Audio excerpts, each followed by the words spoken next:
Bienvenidos a Canal Historia Total. En esta ocasión vamos a disfrutar de un nuevo episodio donde analizaremos el armamento del ejército más poderoso de la Edad Moderna, que dominó el campo de batalla europeo durante siglos. Hablamos de los tercios españoles. Antes de empezar, te agradezco tu suscripción, un me gusta y si quieres aportar algo al vídeo, un comentario. Así pues, comencemos. Es múltiple y variado el armamento del que se sirvieron los soldados que militaron en los tercios, dada su tan prolongada existencia. A continuación mostraremos los más representativos. No obstante, debemos incidir en varias consideraciones previas. En primer lugar, cuando un combatiente se asentaba en una compañía, debía presentar un arma que le valiese para servir en alguna de las especialidades de combate. Cada individuo debía adquirir su propio equipo y por tanto nunca hubo un fabricante modelo considerado oficial. Aun así, en ocasiones el tercio adquiría equipamiento para distribuir entre los hombres, descontándoles luego mes a mes una parte del sueldo para afrontar su pago. El fin era garantizar la operatividad de sus efectivos, del mismo modo que surgiesen armas novedosas y mejoradas. No significó que éstas sustituyesen a las anteriores de inmediato, pues dado su alto coste, los soldados seguían sirviéndose de las suyas mientras funcionaban, reparándolas una y otra vez y prolongando su vida útil. También es importante señalar que las armas cumplían otras funciones ajenas a aquellas para las cuales fueron concebidas, convirtiéndose las mejores, muchas veces decoradas, en objetos de lujo y prestigio social.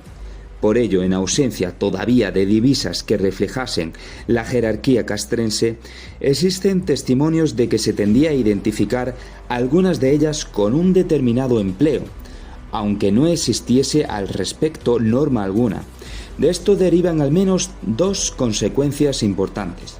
Por un lado, que muchas de las que hoy reposan en los museos no son representativas de las que en verdad portaban aquellos infantes, perdidas en su mayoría, pues responden a tipologías más complejas y caras, conservadas justamente por esa razón. Y, por otro lado, tampoco son fiables del todo los modelos que recogen los grabados y tapices, y sobre todo la pintura. En mayor medida, cuanto más recientes son tales obras, dado que los autores, con el propósito de ennoblecer a sus personajes, acostumbraban a introducir en las escenas de combate espadas de uso civil y armaduras de parada, más bellas, pero que diferían en grado sumo de las que se servían dichos personajes en su vida cotidiana. Armas blancas enastadas. De entre todas las armas con que iba equipada la infantería, la pica fue la que contaba con una mayor estima, refiriéndose a ella sus coetáneos como la reina. Esto es así porque en una formación de varias filas de profundidad fue la primera arma que logró contener con éxito las cargas de la caballería pesada. En términos generales, existe poca diferencia entre la pica y la lanza, salvo por la mayor longitud que alcanzaba su asta de madera, que podía ser de entre 4 y 6 metros.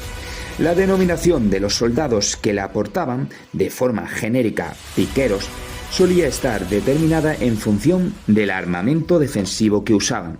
Se llamaba picas secas a aquellos que carecían de él y coseletes a los que vestían la media armadura superior. A finales del siglo XVI, diversos tratadistas comenzaron a quejarse de que el interés por la pica iba decayendo, siendo ya pocos los que en verdad sabían usarla.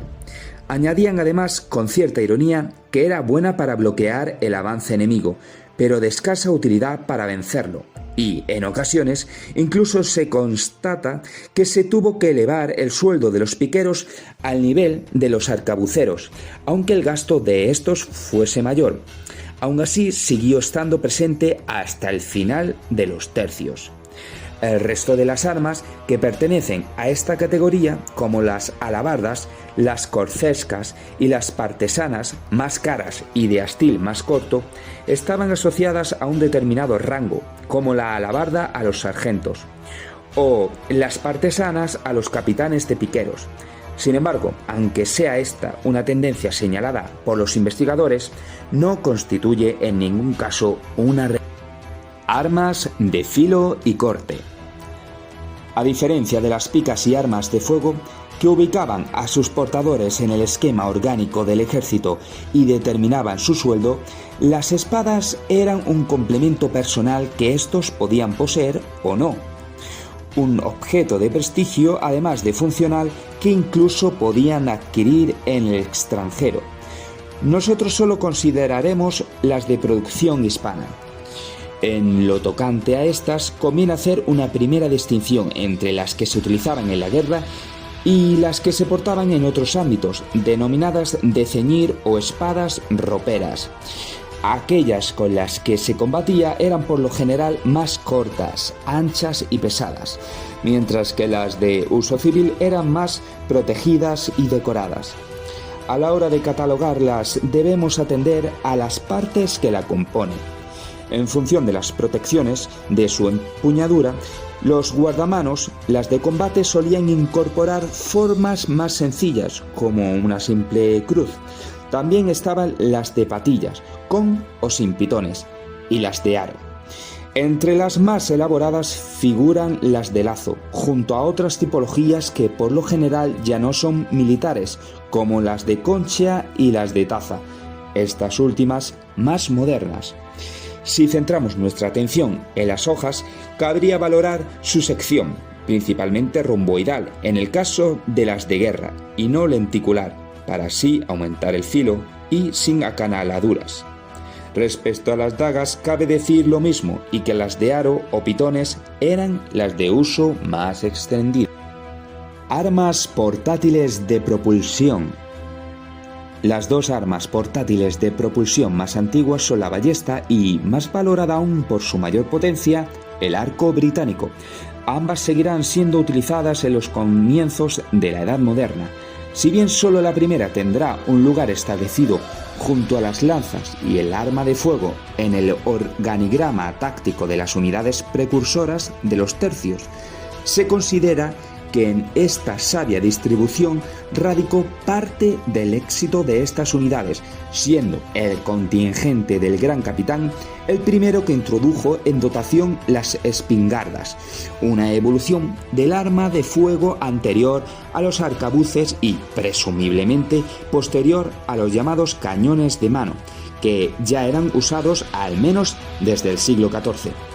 El arcabuz con la llave de cuerda, que justo por entonces comenzaba a difundirse, sustituyó a la espingarda y a la escopeta al poco tiempo, pues al incorporar un revestimiento de madera más estandarizado, su manejo era más cómodo y seguro. La llave de rueda empezó a proliferar a mediados del siglo XVI, pero debido a su alto coste se empleó preferentemente en las pistolas y no en las armas largas, pues tan solo los jinetes y altos mandos en la jerarquía del ejército las podían adquirir. Finalmente, el duque de Alba adoptó el mosquete en sustitución de las ballestas, arma de mayor calibre y alcance que el arcabuz. Mosquete, arcabuz y pica formaron la tríada de armamento más característica. El recado de las armas de fuego y las municiones. El recado para las armas de fuego estaba integrado esencialmente por los llamados 12 apóstoles, consistentes en una bandolera de cuero de las que colgaban otros tantos recipientes con la carga de pólvora exacta y necesaria para realizar un disparo. Además de la cuerda que se utilizaba como mecha, el polvorín para dosificar las cargas, la turquesa con que se elaboraban las bolas de plomo que se empleaban como munición, una bolsa para proyectiles, la baqueta y, en el caso de los mosqueteros, una horquilla para apoyar el arma al disparar. El proceso de carga de un arma de fuego, resumiendo los pasos Stahle y como lo recogió en sus grabados Jacob de Guies, consistía en las siguientes acciones.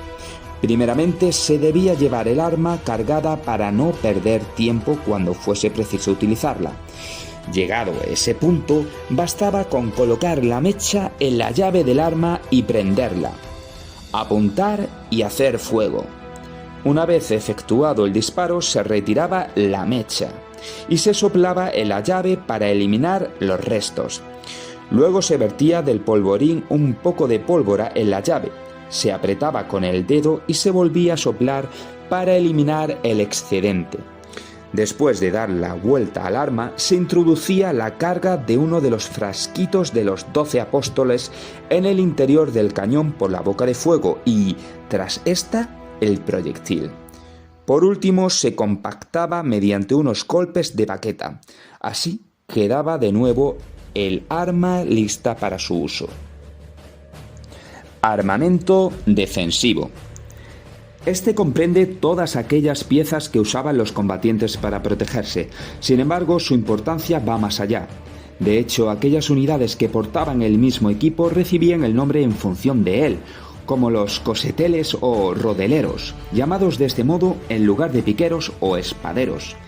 Cada combatiente debía costear su equipo y solo los más pudientes o aquellos que llevaban más tiempo en el servicio, indicativo de mayor experiencia, eran los que terminaban por hacerse con todo este material.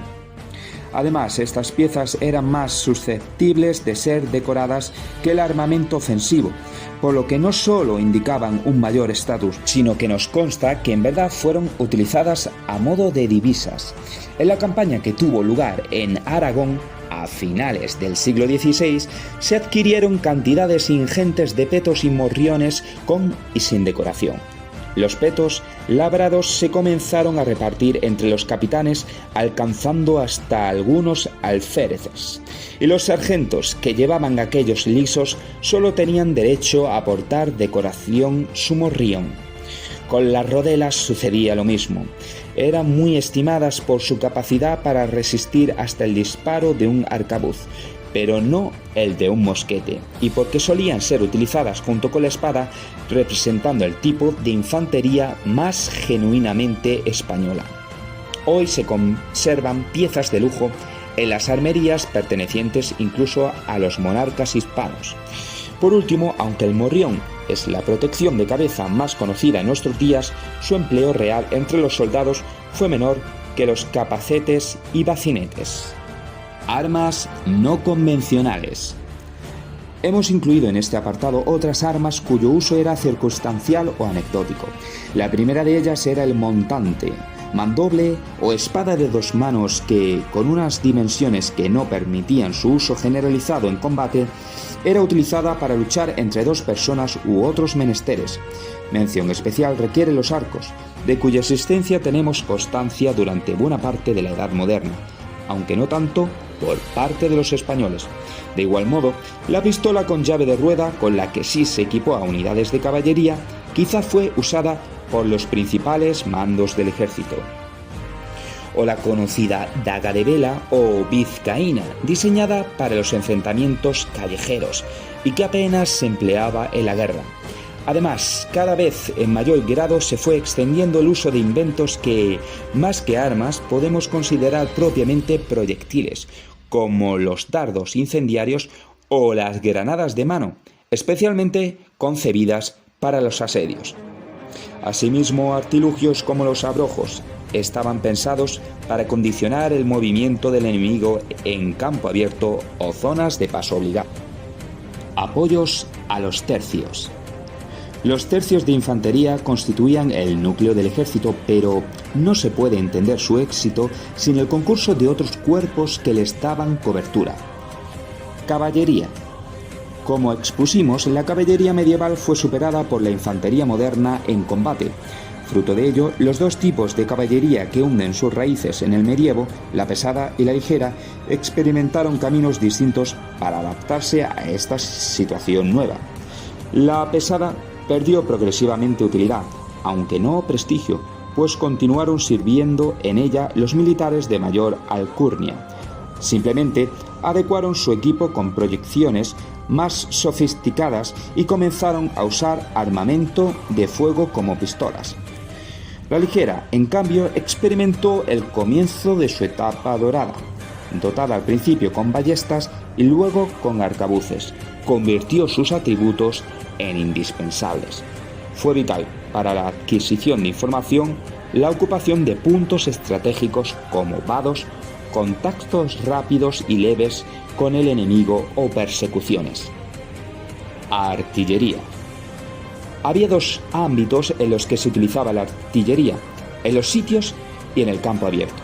Si bien su participación en la conquista y defensa de núcleos habitados fortificados fue crucial, obligando a reedificar las defensas de las ciudades más importantes de Occidente, con construcciones que resistiesen el impacto de sus proyectiles en campaña, dado que al principio solo se disponía de munición maciza, cosechaba tantas alabanzas como reproches. Se decía de ella que su mayor utilidad radicaba en su capacidad para romper la formación del enemigo. No obstante, su evolución fue rápida y sus virtudes permitieron a este cuerpo consolidarse. Diversos hitos jalonan su evolución. Primeramente, preocupaba su movilidad, por lo que se diseñaron cureñas y carros para poder trasladarla con rapidez. Se homogeneizaron los calibres, pues antes había que fabricar la munición ex professo para cada pieza. Además, se mejoraron los materiales, por lo que cada vez era más segura para los propios tiradores, y los proyectiles de metal más duros sucedieron a los de piedra. Incluso se impuso la artillería de bronce frente a la de hierro. Un último aspecto a destacar es que los primeros artilleros eran principalmente extranjeros contratados, pues se requería personal con gran conocimiento en esta materia. Progresivamente, el ejército español irá formando a sus propios hombres. Los tercios en otros ámbitos geográficos. Los tercios era el núcleo de élite de los ejércitos de la monarquía hispánica. Combatían en el frente considerado principal por la monarquía, Europa. Pero la presencia española a lo largo y ancho del mundo obligaba a mandar hombres a luchar mucho más lejos, y gran parte de los que fueron enviados, tanto generales como soldados, se forjaron en los tercios. Ilustra este hecho el propio duque de Alba, quien, además de en Centro Europa o en la península, participó en las campañas africanas, o la documentación que evidencia la presencia de un tercio denominado de Filipinas. Sin embargo, es obvio que en esos otros continentes, África, Asia o América, no encontraremos el sistema en su estado puro. Las diferencias en cuanto a clima y la orografía, el armamento y la técnica de combate de los enemigos o el número de hombres que se desplazaron obligaron a introducir una serie de cambios que le permitiesen emular los éxitos obtenidos en el viejo continente, aunque con dispar fortuna. De hecho, deriva otra gran característica de las unidades españolas que aún no se han tenido en cuenta lo suficiente: su excepcional capacidad de adaptación.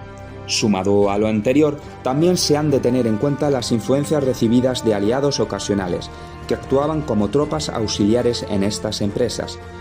La investigación nos ha mostrado cómo junto a los españoles combatieron unidades de samuráis en Japón, o tropas montadas a camello en el Magreb.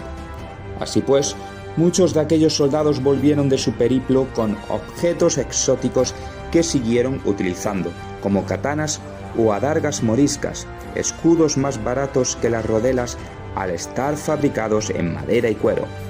Aún no se ha indagado lo suficiente en ese sentido, si bien resulta fundamental entender cómo se contempla para el caso de América que el contacto con estas tropas fue una de las primeras impresiones culturales que los nativos recibieron de Occidente. Aliados y enemigos.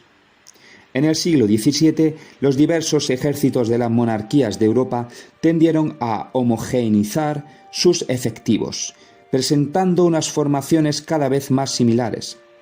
En este proceso tuvo mucho que ver la adopción generalizada del arma de fuego, pero durante buena parte del siglo XVI todavía fueron relevantes las especialidades nacionales de cada combatiente, lo que ocasionaba la contratación de unidades enteras de extranjeros con el fin de suplir las carencias propias de cada continente. Los ejemplos son múltiples y variados. Tanto españoles como franceses sabían de la utilidad de las picas, si bien ambos carecían de ellas. por lo que los primeros tendieron a adquirir los servicios de los suizos, mientras que fueron los alemanes o tudescos, integrantes del imperio, los que proporcionaron esa función a la monarquía hispánica. Del mismo modo, los franceses habían potenciado tanto su gendarmería, la caballería pesada, que se vieron forzados a recurrir a la caballería ligera albanesa, de inspiración musulmana igual que la española. Otro dato singular es el de los arqueros británicos. Escoceses y galeses principalmente habían hecho del manejo de esta arma una verdadera tradición, hasta el punto de que, a pesar de sus virtudes, no pudieron ser emulados a causa de la prolongada instrucción que requería su manejo. Por eso, ya fuera como aliados o como contratados, su presencia en otros ejércitos era muy habitual. Y por último, los turcos, que constituyeron una de las amenazas más temidas para los europeos. Las diferentes características tanto de sus combatientes a pie como a caballo nos obligan también a tenerlos en consideración.